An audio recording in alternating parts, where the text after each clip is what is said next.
બધાને જય જીનેન્દ્ર. પદ્મપુરાણના આધારે જૈન રામાયણની ચર્ચા આપણે પ્રારંભ કરી છે. તો એમાં મુખ્ય રૂપે આપણે ગયા ક્લાસમાં સામાન્ય એક પદ્મપુરાણનો પરિચય લીધો અને ત્યારબાદ આપણે અમુક મુખ્ય પાત્રો વિશે એમની જાણકારી પ્રાપ્ત કરી હતી. કાલે ભૂમિકા સ્વરૂપ જ આપણે પ્રારંભ કર્યું હતું, એટલે મંગલાચરણ રહી ગયું. એટલે ભૂમિકા જ ચાલતી અને એમાં જ આપણે મંગલાચરણ રૂપે 24 થી 63 સલાહકા પુરુષનું વર્ણન કરીને આપણે આગળ વધ્યા હતા. એટલે આપણે પ્રારંભ આજે કરીએ તો એના પહેલા એક મંગલાચરણ કરી નાખીએ. પદ્મપુરાણનું પણ મંગલાચરણ છે, એ પણ આપણે સાથે સાથે બોલી નાખીશું. નમો હરિહંતાણમ, નમો શેતાણમ, નમો આયરિયાણમ, નમો વજાયાણમ, નમો લોવે સવસાહુણમ. પદ્મપુરાણનું જે મંગલાચરણ છે.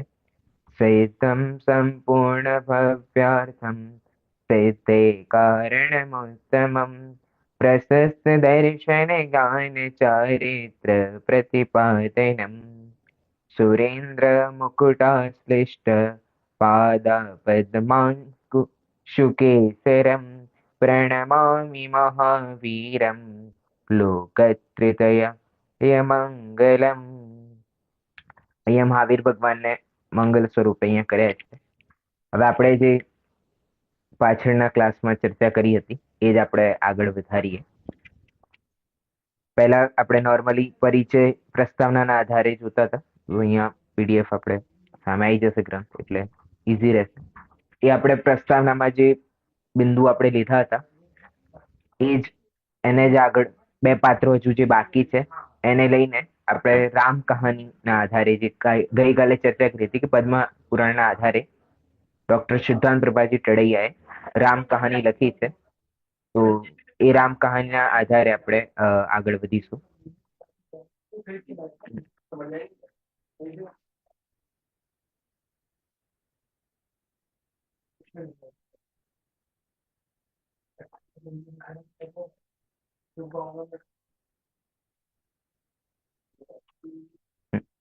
આપણે પહેલા રાવણનું ચરિત્ર જોયું હતું, ત્યારબાદ આપણે મંદોદરી રાજા દશરથ, પછી કેકયા રાજા જનક, ત્યારબાદ રામ, સીતા, લક્ષ્મણ અને ભરતનું આખું ચરિત્ર ચિત્રણ જોયું હતું. હવે આજે બીજા બે ચરિત્ર જોઈને આપણે રામ કહાનીના આધારે રામાયણ જે જૈન રામાયણ છે એને સંક્ષિપ્ત રૂપમાં આપણે પ્રારંભ કરીશું.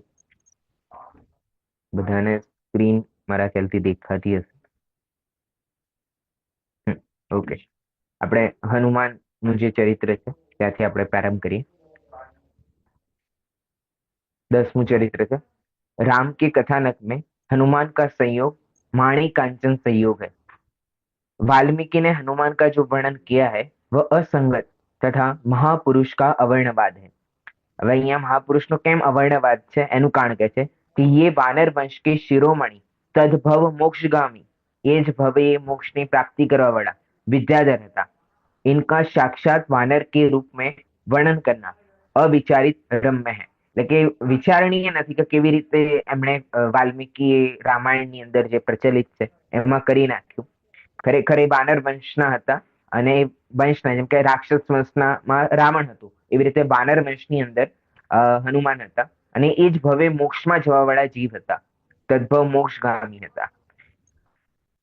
છતાં એવું વર્ણન છે એટલે એ અવિચારણીય છે કેવી રીતે એમણે વિચાર્યું કે પછી એમનામાં પણ એવું જ આવ્યું કે ભાઈ ચલો વાનર વંશી છે તો વાનર, આપણે સૂર્યવંશી છે તો સૂર્ય, એવું તો કઈ હોય નહીં. એમને ખ્યાલ ના હોય એવું બની શકે છે. इनके पिता का नाम पवन है और माता का नाम अंजना है. अंजना ने 22 वर्ष तक पति के विप्रलभ में जो लंबा कष्ट सहा है, उसके बाद सास के ऋतुमती के कटुक व्यवहार से वन में जो दुख भोगे हैं उन्हें पढ़कर कोई भी सहृदय व्यक्ति आंसू बहाए बिना नहीं रह सकता. એટલે કે પવનજય અને એની પત્ની અંજનાની જે વાર્તા છે એ વાર્તા એવી છે, અંજના સાથે એવી ઘટે છે કે આપણે મૂળથી આપણે વાંચીશું થોડું થોડું તો એ વાંચીએ તો આપણને રડવું આવી જાય કે ભાઈ કેવી અવસ્થા કે 22 વર્ષ સુધી તો એમનો પતિ એમની સાથે કંઈ બોલ્યો નહીં. પછી જયારે ચર્ચા થઈ અને એ આયા, મિલાપ થયો, ત્યાં ગર્ભ અવસ્થા ધારણ કરી, પાછા પવનચિત્તો તો પોતાના સ્થાને જે માટે જઈ રહ્યા હતા એ પાછા જતા રહ્યા. સવારે એની સાસને ખ્યાલ આવે કે ભાઈ આ ગર્ભવતી થઈ ગઈ. તો એક આશ્ચર્ય શું છે, સામાન્ય વસ્તુ છે કે આપણને ખબર પડે કે ભાઈ મારા ઘરે રહેતી કોઈ સ્ત્રી કે એના પતિના અભાવમાં એ ગર્ભવતી થઈ ગઈ, કારણ કે સાસુને તો ખબર નથી કે એ પવનજી આઈને ગયા છે. તો ત્યાં એમને જંગલમાં છોડી નાખવામાં આવી. એટલે એક તો લગ્ન પૂર્વ ગર્ભ નતો આવ્યો ત્યાં સુધી, અને પછી ગર્ભ આવ્યા પછી આવા દુઃખ એમને થયા. એટલે वास्तविकताમાં दुख જેવું છે. अंजना के चरित्र चित्रण में आचार्य रविशेन ने करुण रस की जो धारा बहाई है, उससे प्रकृत ग्रंथ का पर्याप्त गौरव बढ़ा है. सीता हरण के बाद से हनुमान राम के संपर्क में आते हैं और राम को अयोध्या वापस भेज देने तक बड़ी तत्परता से उनकी सेवा करते हैं. हनुमान चरम शरीरी महापुरुष थे. હવે જે વિભીષણ છે એ વિભીષણની અહીંયા ચર્ચા કરે છે कि विभीषण रावण के छोटे भाई है, धर्मज्ञता नीतिज्ञता के मानो अवतार ही है. रावण का मरण दशरथ और जनक की संतानों से होगा, किसी निमित्त ज्ञानी से ऐसा जानकर आप दशरथ तथा जनक का नाश करने के लिए भारत में आते हैं.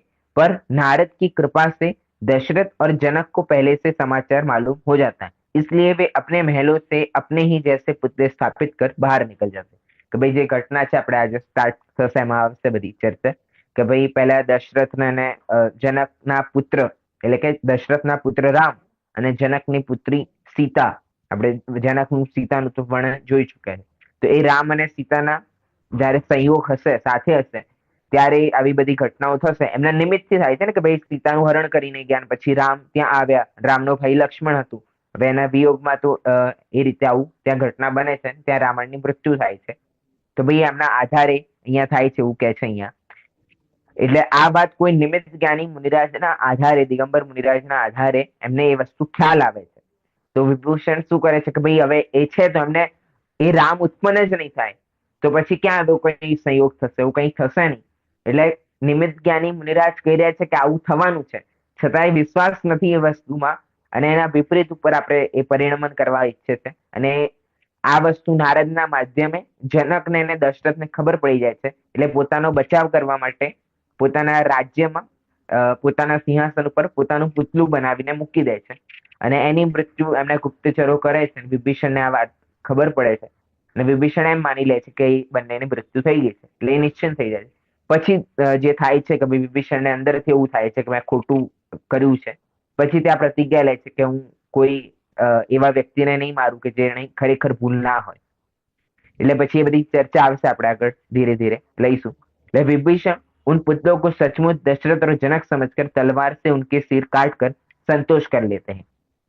पर जब उनकी अंतरात्मा विवेक जागृत होता है तब वे अपने इस कृत कृत्य से बहुत पछताते हैं. भाई मैं खोटा व्यक्तिનું મૃત્યુ કરી નાખ્યું.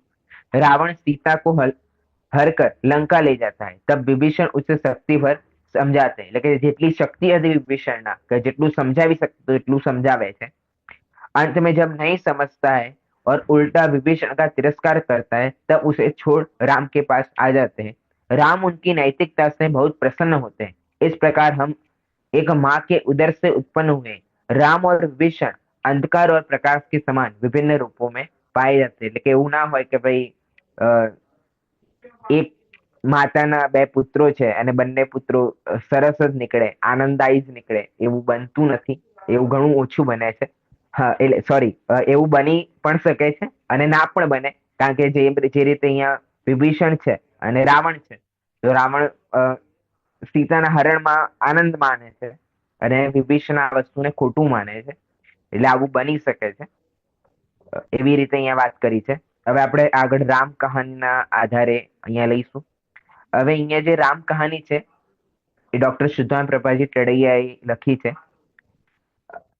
એમની જે આ ચર્ચા છે એ ચર્ચા એક પ્રવચનકાર પ્રવચન કરે છે અને ત્યાં કોઈ પ્રશ્ન ઉપાડે છે કે ભાઈ આ તમે રામ અને રાવણ કોણ છે, તો એમની ચર્ચા અમને કહો. તો પછી આમાં અમુક દિવસોના આધારે એટલે કે અમુક પ્રવચનો આધારે એમણે એ વસ્તુ સમજાઈ છે. આમાં ટોટલી બધી વાર્તા આવી ગઈ છે, એટલે આપણે આના આધારે લઈશું જેથી ટૂંકમાં અને સ્પષ્ટ રીતે આપણને ખ્યાલ આવતો જાય. કારણ કે પદ્મ પુરાણ તમે લઈને બેસશો તો તમને એવું લાગશે કે અહીંયા રામની તો ચર્ચા આવી નહીં, રાવણની તો ચર્ચા આવી નહીં, અને આને કહો છો તમે જૈન રામાયણ, તો પછી કન્ફ્યુઝન વધારે થઈ જશે. એટલે પહેલા આપણે ટૂંકમાં જોઈ લઈએ, પછી આ પૂર્ણ થયા પછી જો ઇન્ટરેસ્ટ હશે કે ભાઈ ચલો હવે પદ્મ પુરાણ લાઈન થી વાંચવું છે કે કરવું છે, તો આપણે એ પણ સ્ટાર્ટ કરી શકીએ છીએ, એમાં વાંધો નથી. પણ શોર્ટ ટર્મમાં અને સારી રીતે પહેલા આપણે સમજી લઈએ તો સરસ રહેશે. બાકી પદ્મ પુરાણ તો સ્પષ્ટ રૂપે આપણે મૂળથી વાંચવું જ જોઈએ. એટલે હું તો એમ જ કહીશ, જો સમય છે, અનુકૂળતા છે, તો પદ્મ પુરાણને મૂળમાંથી વાંચી શકો છો. એમાં અન્ય બધી ઘણી બધી પણ ચર્ચાઓ છે, એ વસ્તુને પણ થોડું થોડું સમજતા રહીએ તો વાંધો નથી. પણ એમાં વાર્તાઓ ઘણી બધી છે, એટલે એકબીજાને કનેક્ટ કરવું જરૂરી છે. ત્યાં જો કનેક્ટ નહીં થાય તો પછી તમે ભૂલી જશો કે આ વ્યક્તિ ક્યાં આવ્યું હતું, ભાઈ એ વ્યક્તિની પહેલા ચર્ચા આવી ગઈ છે. એટલે એ બધી એ બધાને એક કન્ક્લુઝન કરીને અહીંયા નોર્મલી સારી રીતે અહીંયા પ્રસ્તુત કર્યું છે. એટલે આપણે અત્યારે આના આધારે લઈએ છીએ. આ મૂળ હિન્દીમાં લખાયું હતું અને પછી ભાવનાબેન શાહે આનું ગુજરાતી અનુવાદ કરેલું છે, જે આપણી સામે અત્યારે છે. તો આપણે આના આધારે જોઈએ. સવારે જયારે ગુરુજી પધારે ત્યારે એમણે આવતે વખતે જ કહ્યું કે ધ્યાનથી સાંભળો, હવે અમે રામકથા શરૂ કરીએ છીએ. એ તો તમે સૌ જાણતા જ હશો કે 63 સલાકા મહાપુરુષોમાં 24 તીર્થંકર, 12 ચક્રવર્તી, 9 બલભદ્ર, 9 નારાયણ અને 9 પ્રતિનારાયણ હોય છે. જે આપણે ગઈકાલે ચર્ચા કરી કે 63 સલાકા મહાપુરુષો હોય છે. એ કયા કયા છે? ભાઈ 24 તીર્થંકર, જે બધા આપણે ઓળખીએ છીએ, આદિનાથ એ. 12 ચક્રવર્તી છે, એમાંથી એકનું મેં યાદ કરાવ્યું હતું, ભરત ચક્રવર્તી. બીજા અન્ય 11 ચક્રવર્તીઓ છે.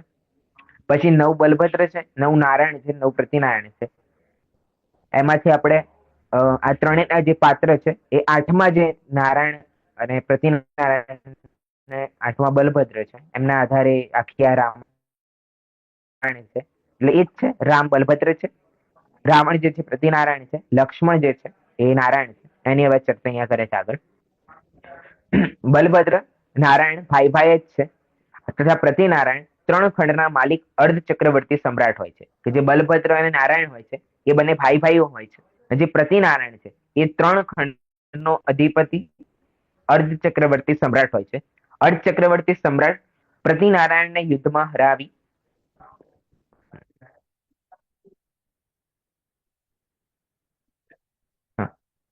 ઓડિયો આવે છે.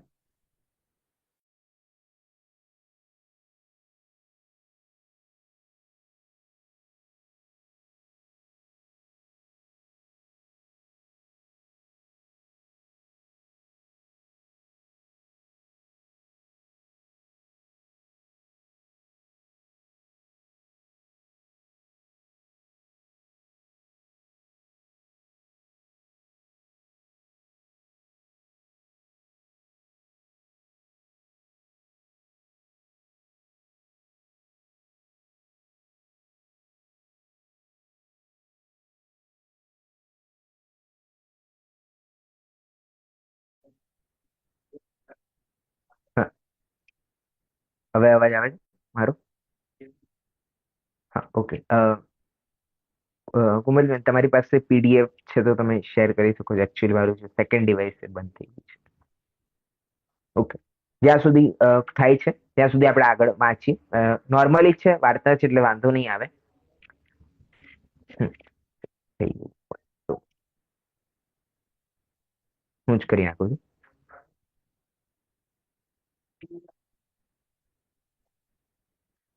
હમ. તો ભાઈ અહીંયા જે છે કે ભાઈ 63 સલાહકાર પુરુષો છે, અને એમાં જે ગઈકાલે જે આપણે ચર્ચા કરી હતી કે નારાયણ અને બલભદ્ર એ બંને ભાઈ ભાઈઓ હોય છે, અને પ્રતિનારાયણ જે છે એ ત્રણ ખંડના માલિક એટલે કે અધિપતિ અર્ધ ચક્રવર્તી હોય છે, અને એ સમ્રાટ બને છે. આ શાશ્વત નિયમ છે. હવે એવું નથી કે ભાઈ આવું રામ અને લક્ષ્મણ અને રાવણ સાથે એવું બન્યું. આ શાશ્વત નિયમ છે કે જેટલા પણ બલભદ્ર અને નારાયણ હોય છે એ બંને ઘનિષ્ઠ ભાઈઓ હોય છે. અને જે પ્રતિનારાયણ છે એ અર્ધ ચક્રવર્તી સમ્રાટ હોય છે.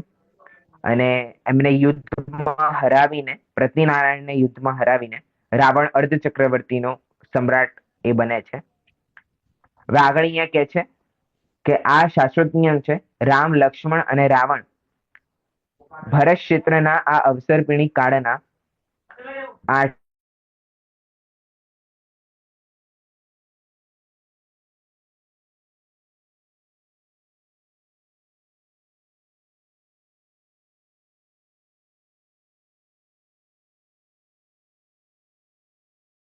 રામ અને લક્ષ્મણની જે ચર્ચા છે એ ઇક્ષ્વાકુ વંશી એટલે કે સૂર્યવંશી હતા અને આ દશરથના પુત્રો હતા. તેમના વંશનું નામ રઘુવંશ છે. રાજા હવે રઘુવંશ કેવી રીતે પડ્યું કે ભાઈ રાજા દશરથના દાદા અતિશય પરાક્રમી રાજા રઘુના નામથી પડ્યું છે. હવે એ રઘુવંશી કેમ કહેવામાં આવે એમને સૂર્યવંશી કેમ કહેવામાં આવે કે ભાઈ જે દશરથ હતા એમના જે દાદા હતા એ પરાક્રમી રાજા હતા અને એમનું નામ રઘુ હતું અને એમના આધારે એમના વંશનું નામ રઘુવંશી પડ્યું છે. રાજા રઘુના પુત્રનું નામ અનરણ્ય પડ્યું. કેમ અનરણ્ય પડ્યું? કેમ કે તેણે નગરજનોના રહેઠાણ બનાવીને દેશોને વનથી રહિત કરી દીધું કે ભાઈ જે દેશ હતા જે વનમાં રહેતા હતા એમને મકાન બનાવીને અનરણ્ય એટલે કે જે વનથી ભિન્ન કરી નાખ્યા છે એવા રાજા અનરણ્યના બે પુત્રો હતા અનંતરથ અને દશરથ. હવે દશરથ ક્યાંથી આવ્યા હતા ભાઈ દાદા એમના રઘુ અને પછી અનરણ્ય અને અનરણ્ય બે પુત્રો દશરથ અને અનંતરથ. હવે ભાઈ અહીંયા જે અનંતરથ છે એ મોટા છે અને દશરથ નાના છે તો ભાઈ દશરથને કેવી રીતે રાજ્ય મળ્યું તો એની ચર્ચા કરે છે. તો એક દિવસ રાજા અનરણ્ય મહેલમાં બેઠા હતા ત્યારે દૂતે આવીને સૂચના આપી કે આપના મિત્ર રાજા સહસ્ત્ર રશ્મિ રાવણથી હારીને વૈરાગ્ય પામ્યા છે. તો ભાઈ કોણાથી? એ રાવણથી હારીને રાજા સહસ્ત્ર રશ્મિ વૈરાગ્ય પામ્યા છે. હવે તે દીક્ષા લઈ રહ્યા છે. હવે જે સહસ્ત્ર રશ્મિ છે એ દીક્ષા લઈ રહ્યા છે તથા આપને આપેલ વચન પ્રમાણે દીક્ષા લેતા પહેલા તેણે આપની પાસે આ સૂચના મોકલવી કે એ બંનેની મિત્રતા કેવી હતી કે જો તમે દીક્ષા લો તો મારી પાસે એક વાર પહેલા સૂચના આપી દેજો. તો અહીંયા એ સૂચના મોકલાવે છે મિત્રને કે ભાઈ તમે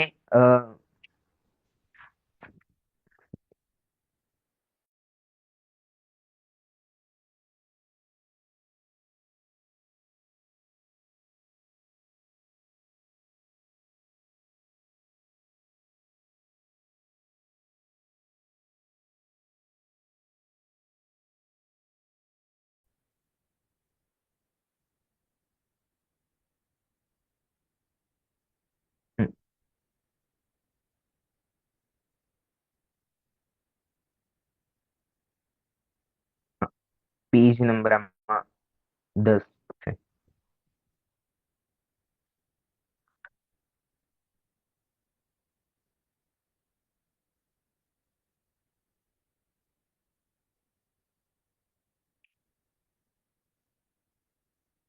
એટલે અહીંયા જે ચર્ચા છે કે ભાઈ એમના મિત્રને એ સૂચના મોકલાવે છે. હમ,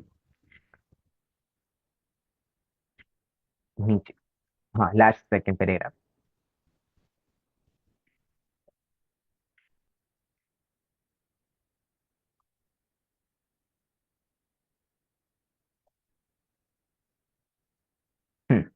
તો ભાઈ 20મા તીર્થંકર. હા, તો એક દિવસ રાજા નરેન્દ્રને મહેલમાં બેઠા છે ત્યાં દૂતે આવીને સૂચના આપી કે તમારા મિત્ર હવે દીક્ષા લઈ રહ્યા છે.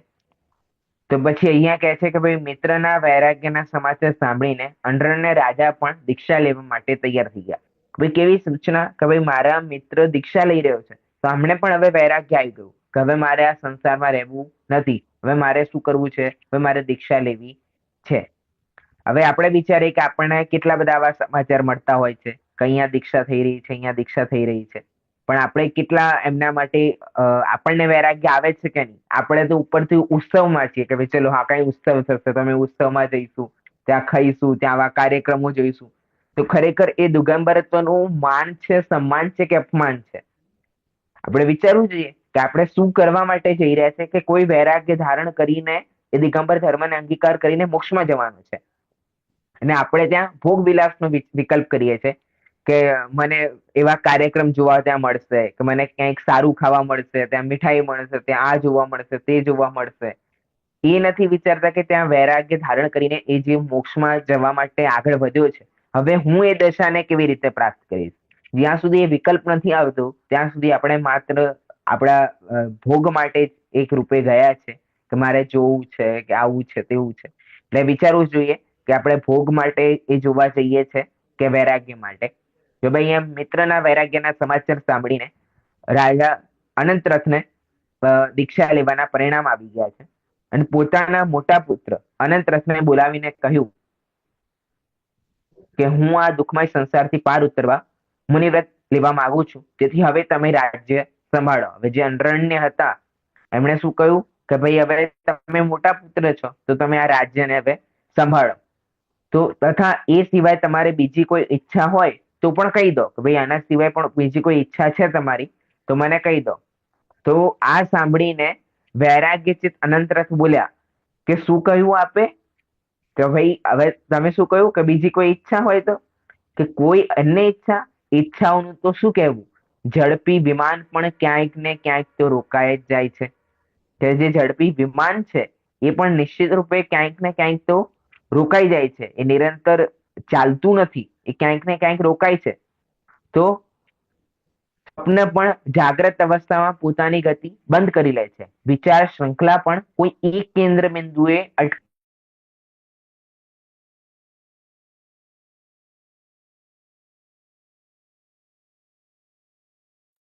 તમારો અવાજ નથી આવતો.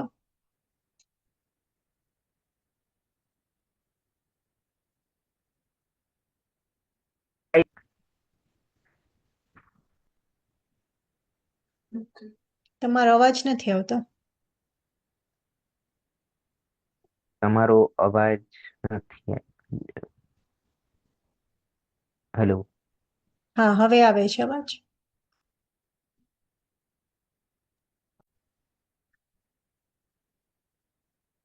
ઓકે, હવે આવે છે.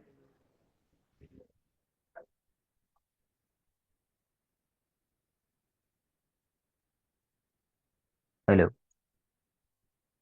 હા, હવે આવે છે અવાજ. Okay okay. હા, તો અહીંયા એ વૈરાગ્યના અનંતરથનું વૈરાગ્ય સાંભળ્યું તો તો અનરણને એવું કહે છે કે ભાઈ હવે મારે બીજું ઈચ્છા શું છે. મારે કોઈ ઈચ્છા નથી. કેમ? કારણ કે કોઈ ઝડપી વિમાન હોય તો એ વિમાન પણ ક્યાંક ને ક્યાંક થમાય છે. એની પણ કોઈ સીમા છે. સ્વપ્ન પણ જાગ્રત અવસ્થામાં પોતાની ગતિ બંધ કરી લે છે. કે સ્વપ્ન પણ એ નિરંતર ચાલે પણ ક્યારેક ને ક્યારેક એની ગતિ પણ બંધ થઈ જાય છે. વિચાર શૃંખલા પણ કોઈ એક કેન્દ્ર બિંદુએ અટકી જાય છે. પણ આ જે ઈચ્છાઓ છે એનો ક્યારેય પણ અંત આવતો નથી. એ ઈચ્છાઓ નિરંતર આ જીવને ચાલતી હોય છે. પરંતુ સમયે સમયે તે વધતી જ જાય છે.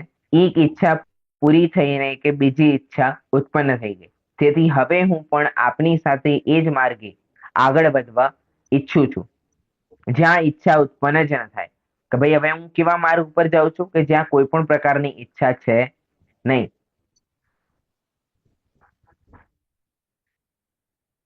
હવે હું એવા અનિચ્છા માર્ગ ઉપર હું આગળ વધી રહ્યો છું.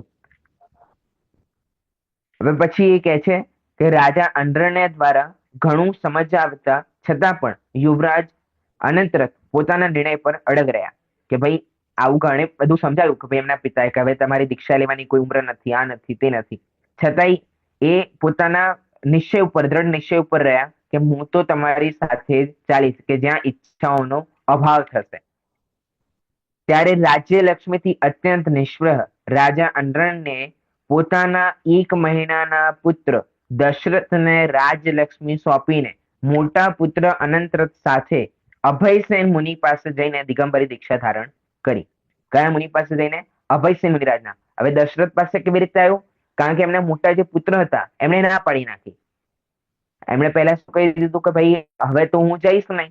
તો હવે શું કરો કે ભાઈ 1 મહિનાનો નાનો પુત્ર હતો દશરથ અને 1 મહિનાના ઉંમરે એમણે રાજ તિલક કરી નાખ્યું કે હવે તમે રાજા છો.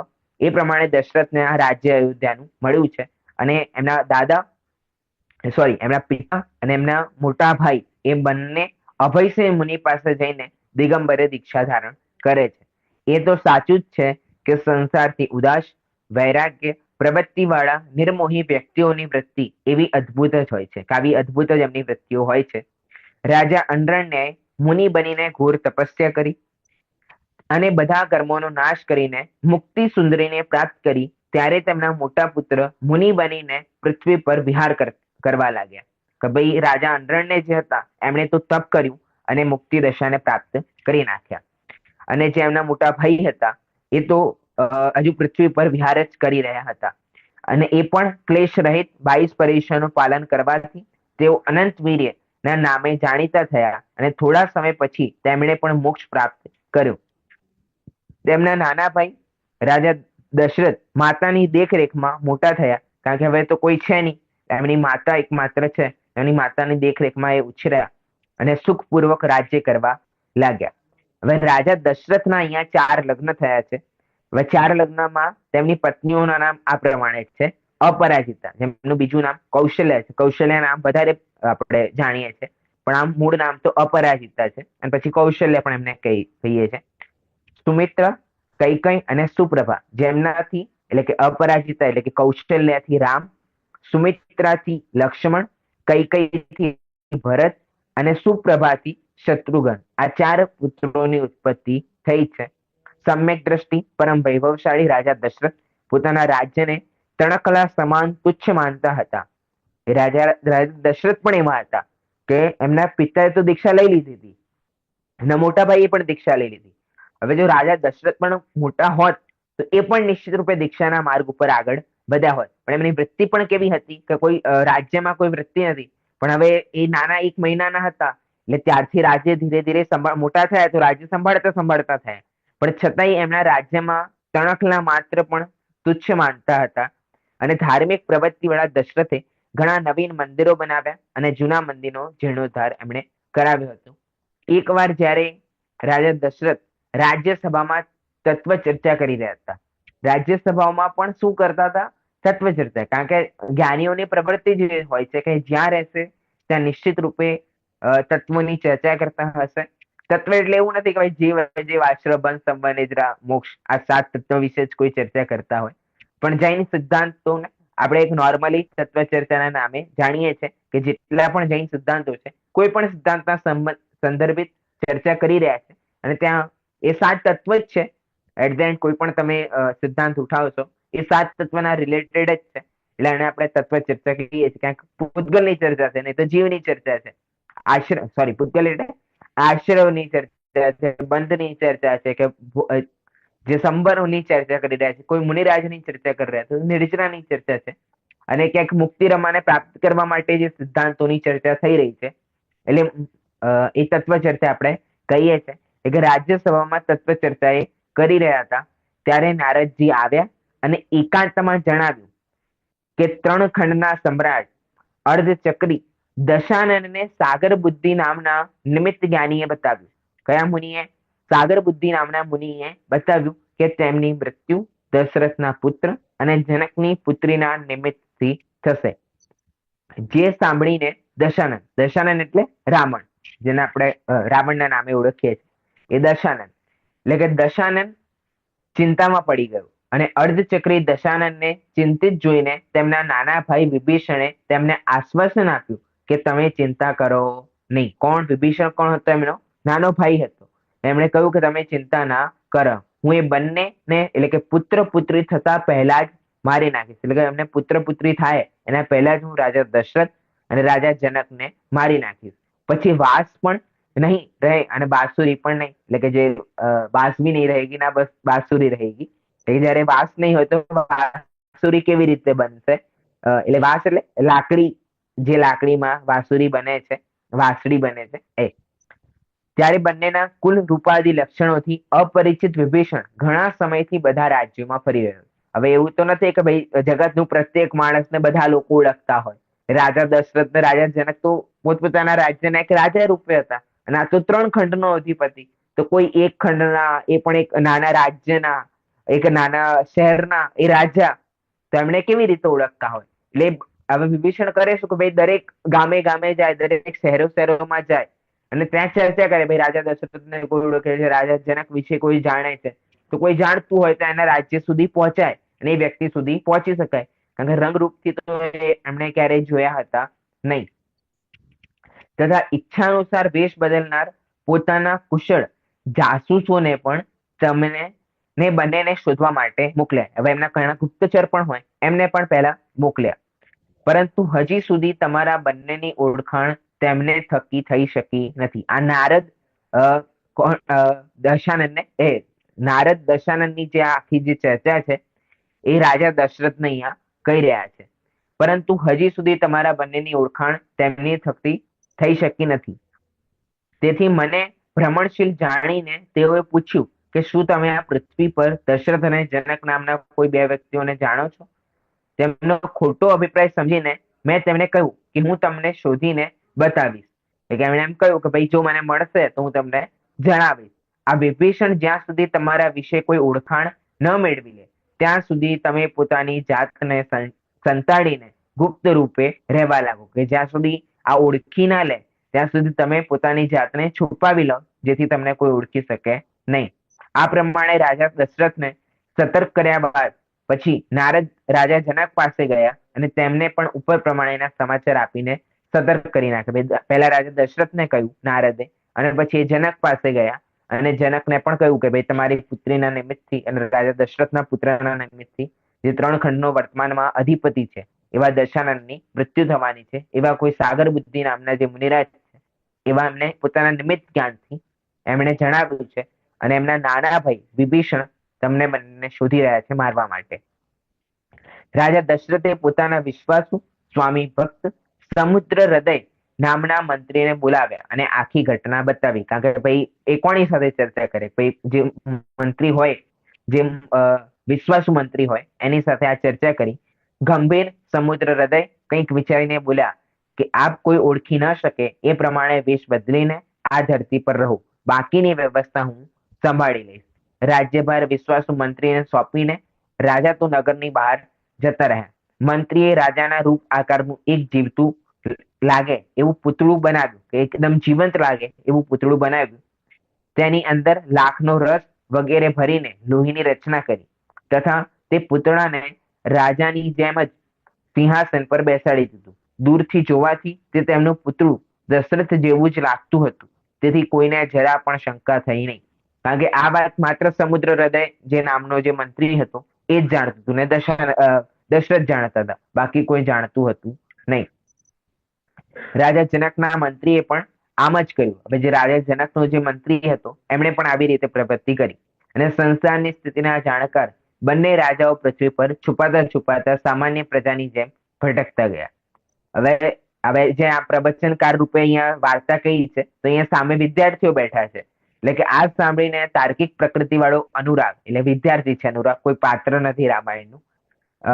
અનુરાગે પૂછ્યું કે ગુરુજી, રાજા દશરથ અને જનકને છુપાવવાની શું જરૂરત પડી?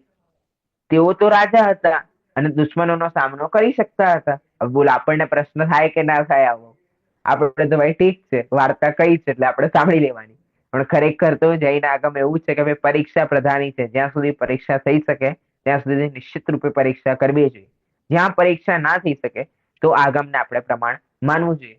તો આપણે આ બાળક એમ સતર્ક કર્યો કે ભાઈ રાજા એમને છુપાવવાની ક્યાં જરૂરત? એ દુશ્મનોનો સામનો કરી શકતા હતા, એ પોતે રાજા હતા. અહીં તો શત્રુની સેના તો હતી જ નહીં, માત્ર જાસૂસ જ હતા. હવે જેમને મારવા માટે પણ સેના થોડી આવી હતી, દશાનંદની સેના થોડી આવી હતી, માત્ર ગુપ્તચરો આવ્યા હતા. તો સતર્ક કરી નાખ્યા હતા તો એ ગુપ્તચરોને મરાવી દેતા, કંઈક કરી લેતા બીજું. તે રાજા છે, હા, જેમને ખબર ન હતી, જેમને મારવાનું આ કાર્ય સોંપવામાં આવ્યું હતું, તે રાજા છે કે સામાન્ય પ્રજાના બે વ્યક્તિ?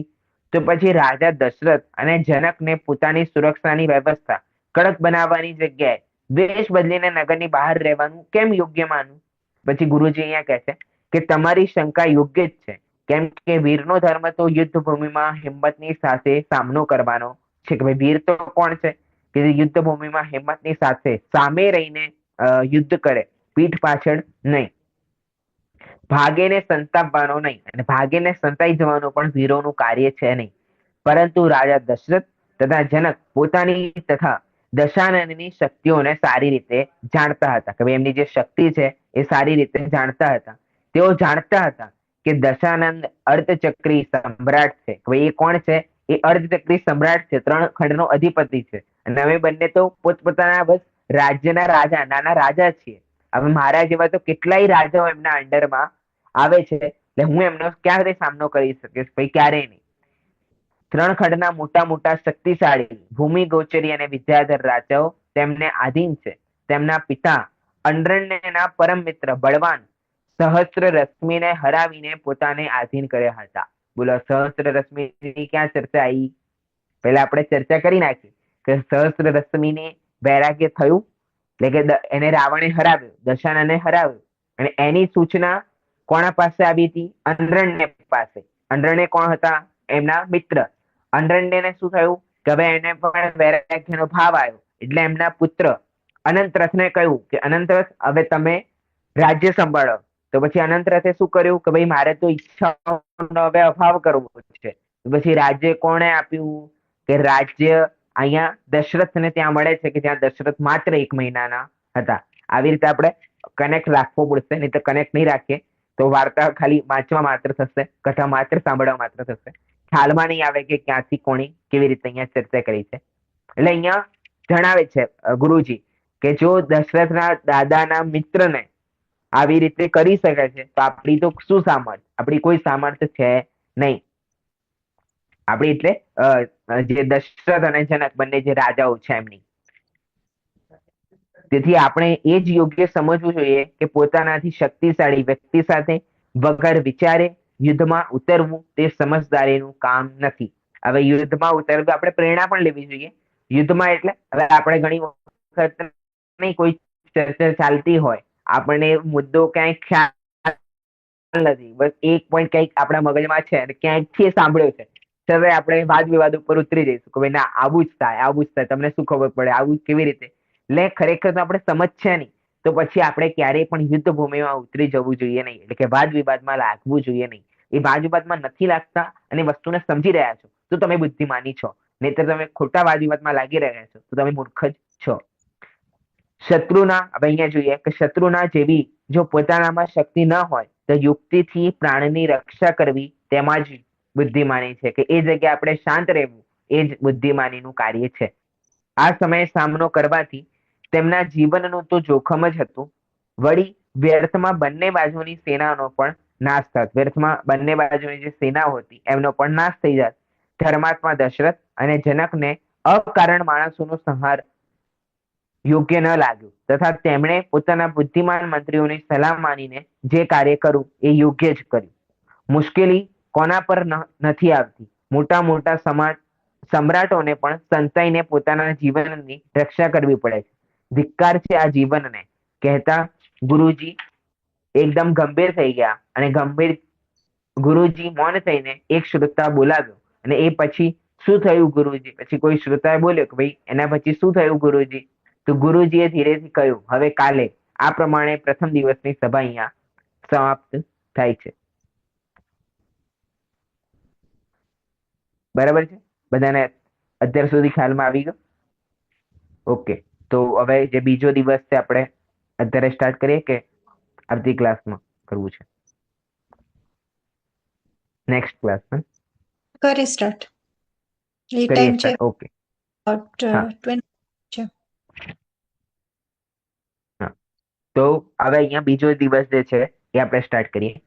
બીજા દિવસે કથાને આગળ વધારતા ગુરુજીએ કહ્યું કે જ્યારે વિદ્યુત વિલસિત નામના વિદ્યાધરના માધ્યમથી લંકાધિપતિ દશરથના ભાઈ વિભીષણને ખબર પડી કે તેમના આદેશ અનુસાર દશરથ અને જનકની હત્યા કરવામાં આવી છે. એટલે કે એમના જે ગુપ્તચરો હતા એમાંથી કોઈ ગુપ્તચર કે જે વિદ્યાધર હતો, વિદ્યુત વિલસિત નામનો વિદ્યાધર હતો, નામ યાદ રાખવાનું છે, વિદ્યુત વિલસિત વિદ્યાધર, જેમના માધ્યમથી વિભીષણને ખબર પડી કે એમને જે આદેશ આપ્યો હતો દશરથ અને જનકને મારવાનો, તેમણે મારી નાખ્યા છે. તો તે ભાઈ પ્રત્યેના પ્રેમવશ કરેલા આ દુષ્કૃત્ય પર પણ પોતાનો કૃત્ય માનીને લંકા પાછા જતા રહ્યા. જે વિભીષણ હતા એ ફરતા હતા અને એમને ખબર પડી કે અમે ઓલરેડી ગુપ્તચરોએ મારી નાખ્યા છે, એટલે એ હર્ષિત થાય છે કે મારા જે ભાઈ છે એમને મારવા વાળા એ બંનેના પુત્રો જન્મ જ ના થાય, એ પૂર્વ બંનેને મારી નાખ્યા છે. એટલે આ દુષ્કૃત્ય છે, છતાં પણ એ એવું માને છે કે ભાઈ કરવા યોગ્ય મેં કૃત્ય, એટલે કરવા યોગ્ય મેં કાર્ય કરી નાખ્યું, અને ખુશ થઈને લંકા પાછા જાય છે. કેટલાક દિવસ પછી વિવેક જાગૃત થતા ક્રોધમાં કરાવવામાં આવેલ આ મનુષ્યની હત્યાના હલકા કાર્ય પણ વિભીષણને પશ્ચાતાપ થવા લાગ્યો. પછી થોડો સમય થયો એના પછી વિભીષણને પશ્ચાતાપ થવા માંડ્યો કે જે કાર્ય ખોટું હતું, કે જેમણે કંઈ કર્યું નતું, એમની મેં હત્યા કરાવી નાખી. સાચું જ કહ્યું છે કે વિચાર કર્યા વિના કામ કરનારને છેવટે તો પસ્તાવાનો જ વારો આવે છે. કહ્યું પણ છે, ક્રોધમાં માણસ આંધળો થઈ જાય છે. તે વખતે તે એવી ભૂલો કરી બેસે છે જેનું પ્રાયશ્ચિત લેવું અને અનિવાર્ય થઈ જાય છે. કે ભાઈ જ્યારે આપણને ગુસ્સો આવી જાય તો ઘણા બધા એવું આપણે કાર્ય કરી નાખીએ છીએ કે જે કરવા યોગ્ય ના હોય, અને એ આવેશમાં એવું કાર્ય થઈ જાય છે કે એનો પછી પશ્ચાતાપ જ એક કરવો ઉપાય રહે છે. એના પછી આપણે એ વસ્તુને પ્રાપ્ત પણ નથી કરી શકતા, કે વ્યક્તિ પણ મળતું નથી. એટલે એવી રીતે ક્રોધમાં આવીને કોઈ પણ એવું કાર્ય કરી નાખે છે કે જે માણસ આંધળો થઈ જાય છે. હવે જેવી રીતે અહીંયા વિભીષણે એવું કર્યું કે ભાઈ દશરથ અને જનકની મૃત્યુ કરાવી નાખી, તો હવે એ જીવો મળશે પણ નહીં ને એ જીવને.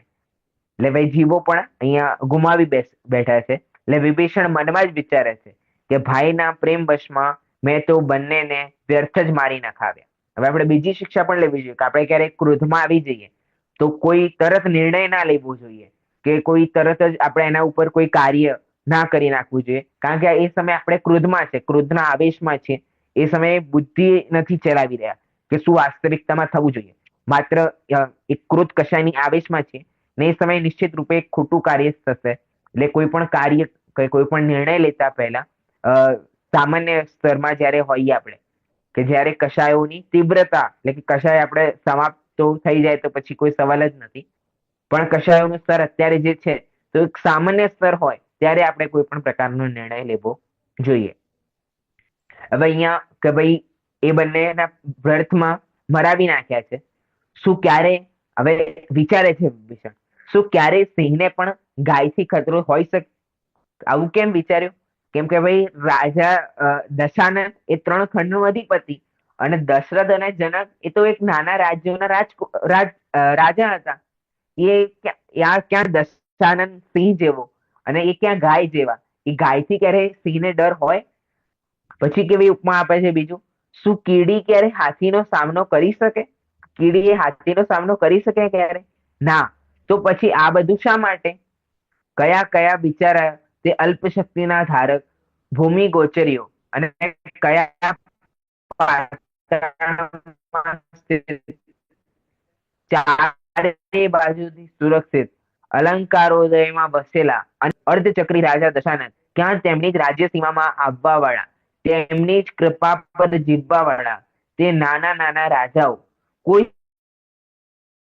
શું કરી શકું? કેમ કે હાથથી નીકળેલું તીર, મુખમાંથી નીકળેલા શબ્દ અને બીતેલો સમય ક્યારેય પાછો આવતો નથી.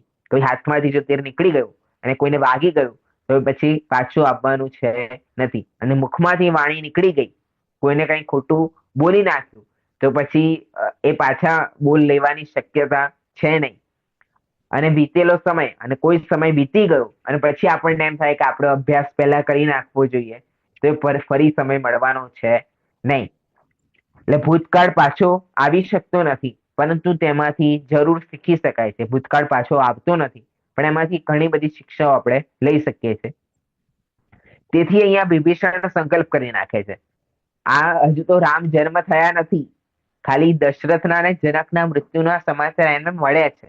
અને આ જ સમયે સંકલ્પ કરે છે કે ભવિષ્યમાં ક્યારેય નિર્દોષ પ્રાણીની હત્યા નહીં કરું, કોઈને અન્યાય નહીં કરું, તથા એવા કોઈ કાર્યની અનુમોદના કરીશ નહીં કે જે નીતિથી વિરુદ્ધ હોય.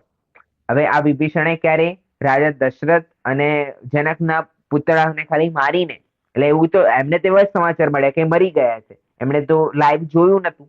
કે કોઈ ગુપ્તચરના માધ્યમથી વિદ્યુત વિલસિત નામનો જે વિદ્યાધર હતો એમના માધ્યમથી એમને ખબર મળી હતી.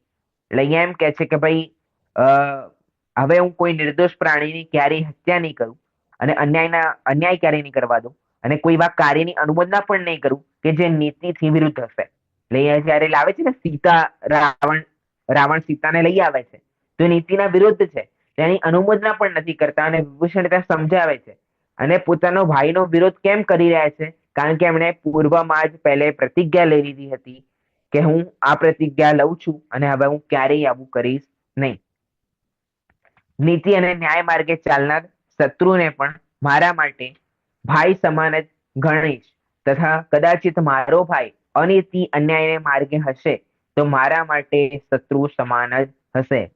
હવે એ જ મિત્ર માટે એટલે કે એ જ ભાઈ માટે એણે દશરથ અને જનકને મારવા માટે તૈયાર થઈ ગયો. કેમ? કારણ કે એમના પુત્રોના નિમિત્તથી આની મૃત્યુના સમાચાર સાંભળ્યા.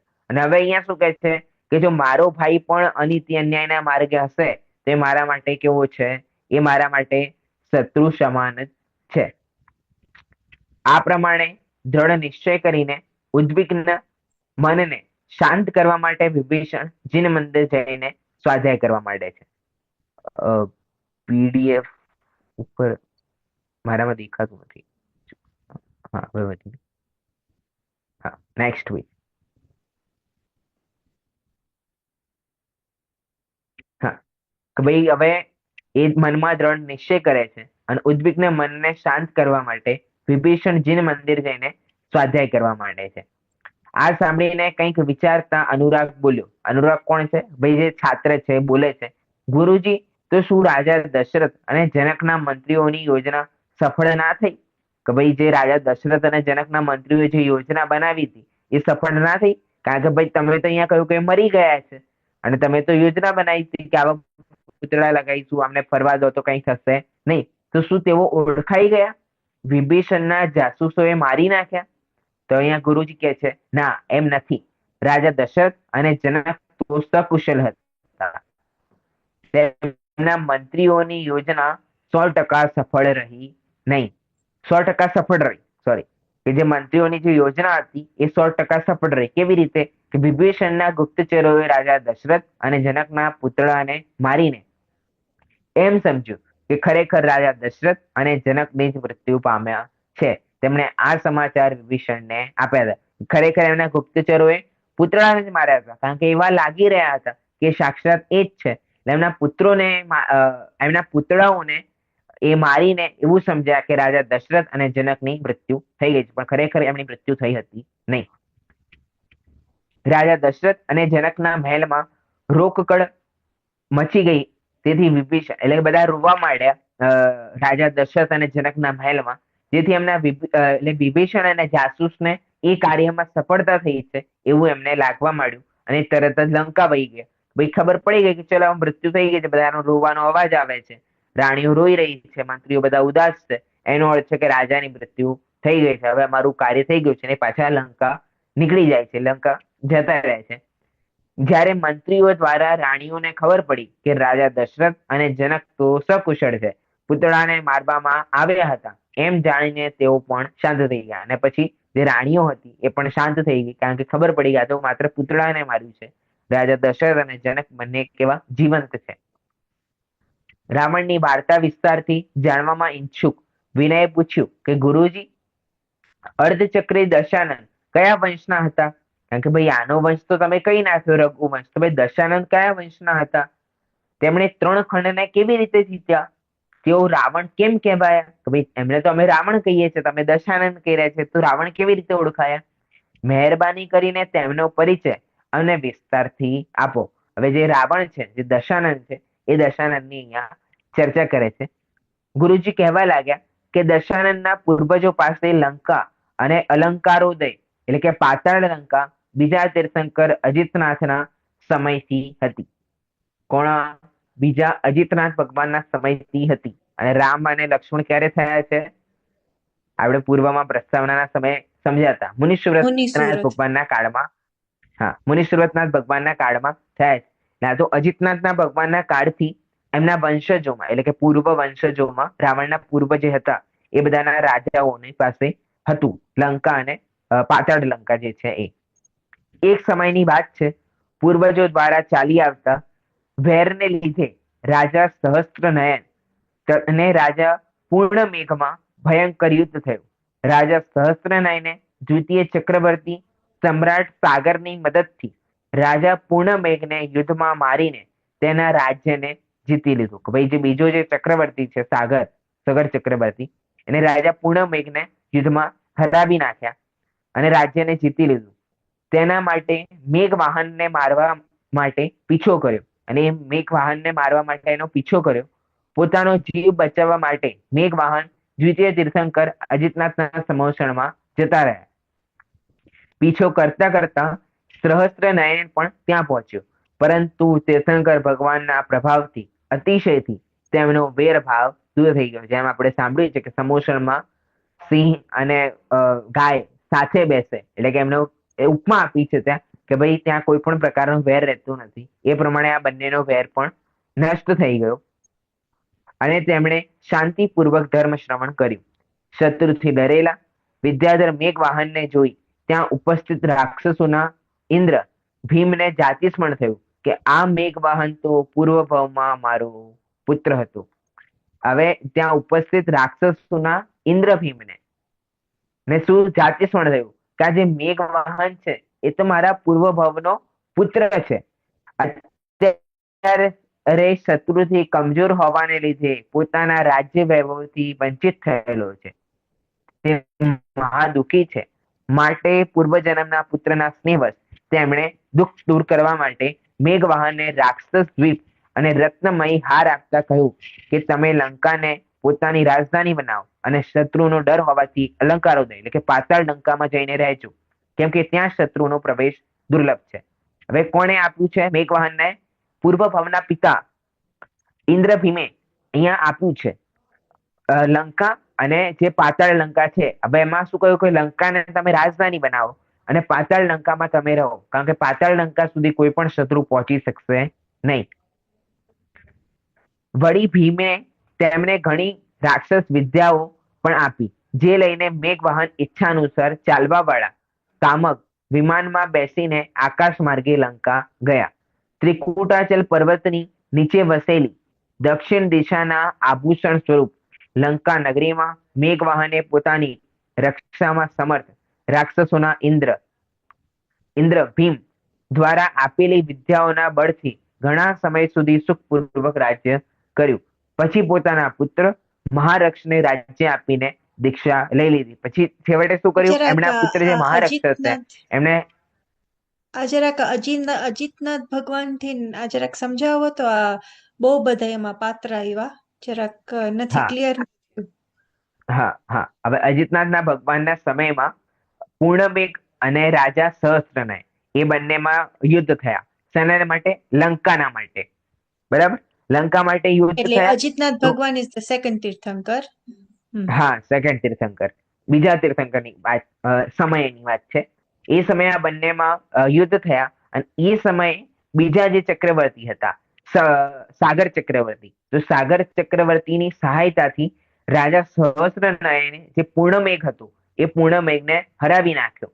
ને હરાવ્યા પછી પૂર્ણમેઘ મરે, પોતાનો જીવ તો ના આપી નાખે ને ભાઈ, હારી ગયા યુદ્ધમાં, તો જીવ બચાવવા માટે એ ભાગવા લાગ્યા અને ભાગીને ક્યાં પહોંચ્યા કે અજિતનાથ ભગવાનના સમોષણમાં. હવે રાજા પૂર્ણમેઘને મારવા માટે રાજા જે સહસ્ત્રનારાયણ છે એ એમના પાછળ પાછળ અજિતનાથ ભગવાનના સમોષણમાં પહોંચી ગયા. હવે સમોષણમાં પહોંચ્યા તો બંનેનો ભેરભાવ ત્યાં નષ્ટ થઈ ગયો. હવે ત્યાં સમોષણમાં શાંતિપૂર્વક વાણી સાંભળવા લાગ્યા. હવે ત્યાં થયું શું? કોઈ રાક્ષસોના કોઈ ઇન્દ્ર ભીમ જે હતા, ઇન્દ્ર ભીમ નામ છે, તો એ ઇન્દ્ર ભીમ ત્યાં હતા.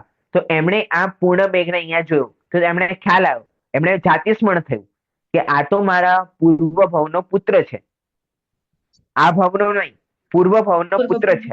એટલે હા, એટલે પૂર્વ ભવના પુત્રના રાગના કારણે એણે એ લંકા આપી અને પાતાળ લંકા આપી કે ભાઈ તમે અહીંયા રહો સુખપૂર્વક. અને એમ કહ્યું સાઉથ કે લંકા. હા, સાઉથ લંકા.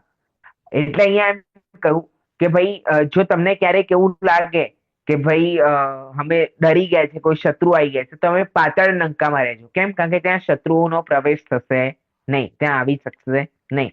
એટલે એ મેઘવાહન ત્યાં પછી મેઘવાહન ઈચ્છા અનુસાર ચાલવા વાળા કાગક વિમાનમાં ત્યાં બેઠા અને એ ત્યાંથી ત્યાં ગયા. ઓકે, પછી હવે અહીંયા જ્યાં પહોંચી જાય છે તો અહીંયા એ મેઘવાહન પૂરી વ્યવસ્થા અહીંયા કરી નાખે છે, કેવી રીતે રહેવું, કેવી બધા રક્ષા માટે. અને પછી છેલ્લે એમણે સુખપૂર્વક રાજ્ય કર્યા પછી પોતાના પુત્ર મહારક્ષને રાજ્ય આપી દીધું અને એ પોતે દીક્ષા લઈને વનમાં નીકળી ગયા. આટલા સુધી અહીંયા થયું છે. આ રાક્ષસ વંશ છે એટલે લોકો ડીમન્સ નહીં, રાક્ષસ વંશ. જેમ વાનર વંશ છે, આ રાક્ષસ વંશ પણ એવું નામ જ છે, પણ રાક્ષસ એટલે હા ડીમન્સ એમ. હા, ડિમન્સ નહીં, રાક્ષસ વંશ છે, વંશનું નામ છે. આ વંશનું નામ જ છે, ડીમન્સ નતા એમ. ઓલા હા, શું કહેવાય? હા. હમ. રાક્ષસો નતા હા, એમ. રાક્ષસો જે નતા. આપણે હા જે આજે રૂપ આપણે બનાવી રાખ્યું છે એવું નતું ખરેખર. હા. એ રાક્ષસ વંશના હતા. હવે આગળ લખે છે, આ જ વંશમાં ઘણા સમય પછી રાક્ષસ નામના પ્રતાપી રાજા થયા. હવે અહીંયા આગળ કે છે રાક્ષસ વંશ કેવી રીતે નામ પડ્યું, કે ભાઈ એ પૂર્ણ મેઘના વંશ પરંપરામાં પૂર્ણ મેઘે મહારક્ષને રાજ્ય આપી દીધું. પછી મહારક્ષે પણ એમના પુત્રોને વંશ ચાલતો ગયો. તો હવે વંશ જયારે ચાલતો ગયો તેમાં એક રાક્ષસ નામનો પ્રતાપી રાજા થયો. હમ. રાક્ષસ નામ છે, સંજ્ઞા છે. તો રાક્ષસ નામનો રાજા થયો અને તેમના નામથી આ વંશનું નામ રાક્ષસ વંશ કહેવાય. એમના નામથી રાક્ષસ વંશ કહેવાય. જેવી રીતે કોઈ મહાન વ્યક્તિ થાય, તે મહાન વ્યક્તિના પછી જ્યાં સુધી કોઈ બીજો મહાન વ્યક્તિ ના થાય તેમ જ કહેવાય અમે એમના પુત્રોના પુત્રો છે. અત્યારે કોઈ ગાંધીજીના ડોટરની ડોટર હોય તો કે ભાઈ મારા દાદા એ ભારતનો દેશ સ્વતંત્ર કરાવ્યો હતો.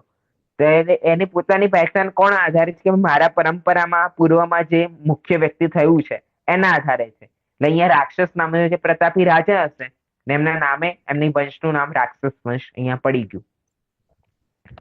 જેમ કે આપણે પણ નાના હોઈએ તો પોતાના પપ્પાના નામે બધા ઓળખતા હોય કે ભાઈ આ તો આમનો છોકરો છે, આ તો આમનો છોકરો છે, કે ભાઈ આ તો આમનો પોતો છે. ક્યારેક આપણે ગામમાં જઈએ તો જ્યાં દાદા રહેતા હોય તો આપણે જઈએ તો કે ભાઈ આ આમનો છોકરાનો છોકરો છે. તો એક કારણ છે, એક સામાન્ય રીતે આપણે આજે પણ જોઈએ છે એવી પ્રમાણે એ જગ્યાએ પણ એવું છે કે રાક્ષસ વંશ ચાલી ગયો અને એમનું નામ રાક્ષસ વંશમાં ઉત્પન્ન થાય. હવે કહે છે રાક્ષસ વંશી બધા વિદ્યાધર આપણા જેવા મનુષ્ય જ છે. હવે જે વિદ્યાધરો છે સામાન્ય મનુષ્ય જ છે, રાક્ષસ નહીં. પ્લસ રાક્ષસ દ્વીપના રક્ષક હોવાથી ત્યાં રહેવા વાળા બધા વિદ્યાધર રાક્ષસ કહેવાય. હવે ભાઈ ત્યાં વંશમાં તો ભાઈ એમના પુત્રના પુત્રો થાય. હવે આટલા બધા રાક્ષસો ક્યાંથી થઈ ગયા? તો ભાઈ હવે શું કે છે, ભાઈ જે રાક્ષસ દ્વીપ છે એના જેટલા રક્ષક છે, રક્ષા કરવા વાળા જે પણ રાજાઓ છે એ એમને પણ રાક્ષસ કહેવા માંડ્યા. હવે એવું ના હોય કે ભાઈ વડનગર નો કોઈ વ્યક્તિ હોય તો શું કે ભાઈ અમે મોદીના ગામના. હવે ખરેખર મોદીના ગામના છે એટલા માટે મોદી કહેવાય છે. અથવા કોઈની અટક મોદી હોય તો આપણે ના કહીએ કે ભાઈ તમે તો નરેન્દ્ર મોદીના સાથે તમારો કોઈ સંબંધ હશે. ખરેખર તો કોઈ સંબંધ છે નહીં, પણ આપણે જોઈન કરી નાખીએ છીએ. એ પ્રમાણે રાક્ષસ યુગમાં જેટલા રહેવા વાળા જે રાજાઓ હતા તેમને શું કહેવામાં આવે કે તમે તો રાક્ષસ છો. આ બધા વિદ્યાધર, માયાવી અને પરાક્રમી હતા તથા વિદ્યા, બળ અને મહાક્રાંતિને ધારણ કરનારા હતા. રાક્ષસ વંશમાં રાજા રાક્ષસ પછી ઘણા રાજાઓ થયા જે પોતાના પુત્રને રાજ્ય સોંપીને દીક્ષા ધારણ કરતા રહ્યા. પૂર્વમાં એવી જ પરંપરા ચાલતી હતી. આપણે આખા વર્તમાન યુગમાં જોવો કે ભાઈ રાજા હતા, એમના પુત્રને રાજ્ય આપ્યું અને વનમાં દીક્ષા લઈ લીધી, વૈરાગ્ય આવી ગયું. ભાઈ ઘણું રાજ્ય ભોગ્યું, હવે હું મારા આત્મ સ્વરૂપની જે રાજ્ય છે એને હવે હું ભોગવીશ અને દીક્ષા લઈને વનમાં નીકળી જાય છે. એટલે ખરેખર લોકો એમ કે વૃદ્ધાવસ્થા આવે તો ભાઈ પોતાના બાળકોને આપીને આપણે શાંતિથી જીવવું જોઈએ. તો શાંતિથી જીવવાનો અર્થ શું છે કે ભાઈ હવે તમે દીક્ષા લેવાના પાત્ર થઈ ગયા છે, કારણ કે હવે તમારે કોઈ જિમ્મેદારી નથી, કોઈ સંસારની કોઈ આકુરતા નથી. તો હવે તમે પોતાના આત્મ સ્વરૂપનું હવે તો ધ્યાન કરો. આખા જીવનકાળમાં તો તમે કર્યું નહીં, તો હવે તો તમારે વૈરાગ્ય આવવું જોઈએ અને દીક્ષા લેવી જોઈએ. એટલે ભાઈ પૂર્વની જે પરંપરાઓ છે કે ભાઈ એમના રાજપુત્રને રાજ્ય આપીને એ પોતે દીક્ષા લઈને આગળ જતા હતા. તો પોતાના ઉગ્ર તપ દ્વારા મોક્ષ ગયા. કેટલાક તો એના ઉગ્ર તપ કરીને મોક્ષ ગયા, કેટલાક સરવાર સિદ્ધિ ગયા કે જ્યાંથી આવીને એક ભવ પછી એટલે આવીને એ ભવે મોક્ષ જવાના છે, અને ઘણા સ્વર્ગાદિકમાં ગયા. ઘણા સમય બાદ પાતાળ લંકામાં સુકેશ નામના રાજા થયા. હવે અહીંયાથી થોડી વાર્તા આપણે નવી ચેન્જ થાય છે. તો આપણે હવે કાલે કાલે લેશું. હા કાલે ની સેટરડે. કાલે હા સેટરડે, આ સેટરડે નહીં થાય કારણ કે આ સેટરડે હું ટ્રાવેલમાં રહીશ. એટલે આપણે મંડે ફરી આ મંડે વાર્તાને મંડે આપણે કાર્ય આવે. હા. ઓકે. ઓકે જય જિનેન્દ્ર. એ પ્રમાણે જય જિનેન્દ્ર. આપણે આજે રાક્ષસ શું છે રાક્ષસ વંશ, આપણે રાક્ષસ કેમ કહીએ છીએ, એના સુધીની હવે ચર્ચા થઈ. હવે રાવણની દશાનંદની જે ચર્ચા છે હવે ધીરે ધીરે આગળ આવશે. એમાં પણ ઘણી બધી સ્ટોરીઓ છે. ટૂંકમાં અહીંયા સ્ટોરીમાં રૂપે લીધું છે. બાકી પદ્મ પુરાણમાં જશો તો એક એક વાતને ડીપલી ત્યાં જણાવ્યું છે, તો ત્યાંથી એ વાંચી શકો છો. Okay, okay. Thank you. જય મજા આવે. જિનેન્દ્ર. જય આભાર. જિનેન્દ્ર.